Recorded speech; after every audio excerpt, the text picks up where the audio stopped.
তিব্বত কেন নিষিদ্ধ শহর? আজকে আমরা জানব রহস্য ঘেরা এই তিব্বত শহরটি সম্পর্কে। তিব্বতকে দেশ বলা হয়, কিন্তু মূলত এটি কোনো দেশ নয়। এখনো এটি চীনেরই একটি অংশ। কিন্তু কি আছে এই শহরটিতে যা একে এতটা রহস্যময় করে তুলেছে?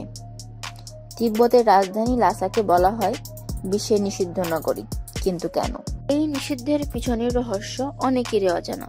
কেন তিব্বতকে নিষিদ্ধ দেশ বলা হয়? কি এমন গাঢ় রহস্যের কুয়াশায় আবৃত তিব্বত?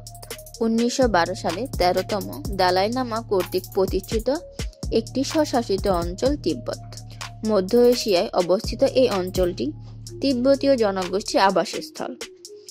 এই অঞ্চলটিকে চীনের অংশ বলা হলেও এখানকার বেশিরভাগ তিব্বতী জনগোষ্ঠী এই অঞ্চলকে চীনের অংশ মানতে রাজি না। এই নিয়ে রয়েছে বিতর্ক। 1959 সালে গণচীনের বিরুদ্ধে তিব্বতীরা স্বাধীনতা আন্দোলন করলে তা ব্যর্থ হয়। তখন দালাই লামা নেতৃত্বে অসংখ্য তিব্বত ভারত সরকারের আশ্রয় নিয়ে হিমালয় প্রদেশে ধর্মশালায় বসবাস শুরু করেন। সেখানে স্বাধীন তিব্বতের নির্বাসিত সরকার শুরু হয়। কিন্তু তিব্বতে নিষিদ্ধ হওয়ার পিছনে মূল রহস্য এর দুর্গম এবং পাহাড়ি অঞ্চল। পৃথিবী থেকে তিব্বতের দূরত্ব যেন মঙ্গল গ্রহের থেকেও বেশি। বিংশ শতাব্দীর আগ পর্যন্ত পৃথিবীর অধিকাংশ মানুষ, সাংবাদিক কিংবা ক্যামেরা তিব্বতে পৌঁছাতে সক্ষম হয়নি। এই জন্য শত শত বছর ধরে তিব্বত থেকে গেছে লোকচক্ষু আড়ালে। নিষিদ্ধ এই শহরে এক সময় প্রবেশ নিষিদ্ধ ছিল। এই কারণে ধীরে ধীরে তিব্বত হয়ে ওঠে এক নিষিদ্ধ শহর। তিব্বতের রাজধানী লাসা থেকে মাত্র 100 কিলোমিটার দূরে অবস্থিত গৌবি মরুভূমি। মরুভূমির নিষ্ঠুর ও কষ্টদায়ক পরিবেশ এই সব এলাকার মানুষকে কাছে আনতে নিরুৎসাহিত করে। তিব্বতের স্থলভাগ বছরে প্রায় 8 মাস তুষারে ঢেকে থাকে। সেই প্রাচীনকাল থেকে তিব্বতকে ঘিরে প্রচলিত রয়েছে অনেক রহস্য ও কল্পকাহিনী।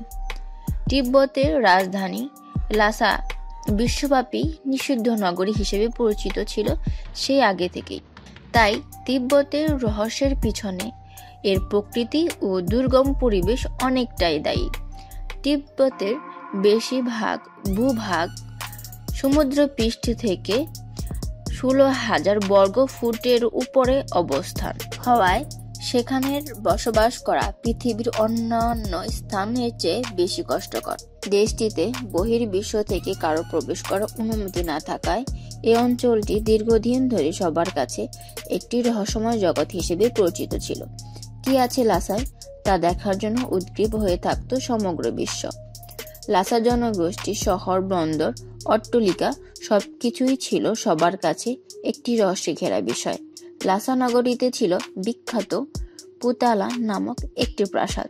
এই প্রাসাদ প্রথমবারের মতো বহির্বিশ্বের মানুষের দেখতে পায় 1904 সালে।